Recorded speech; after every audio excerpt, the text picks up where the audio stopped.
Sa nakikita ko dito, no, gusto talagang tanggalin ang boses ni Pangulong Duterte. Kaya kung mapapansin nyo, mabilisan yung pagkaka-aresto sa kanya, yung pagkidnap sa kanya. And at the same time, dinelay din yung hearing dyan sa The Hague ng September 23. So, tapos na eleksyon nun.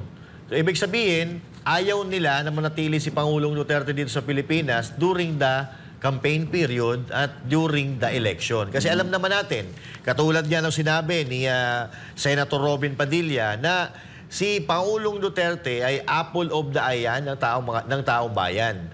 Si Pangulong Duterte, patayuin mo lang yan dyan sa entablado, yung mga tao kusang magdadatingan kahit hindi mo sila bayaran. Sila pa mismo ang magdadala ng pagkain at ibibigay nila kay Pangulong Duterte o kung sino mang kasama ni Pangulong Duterte.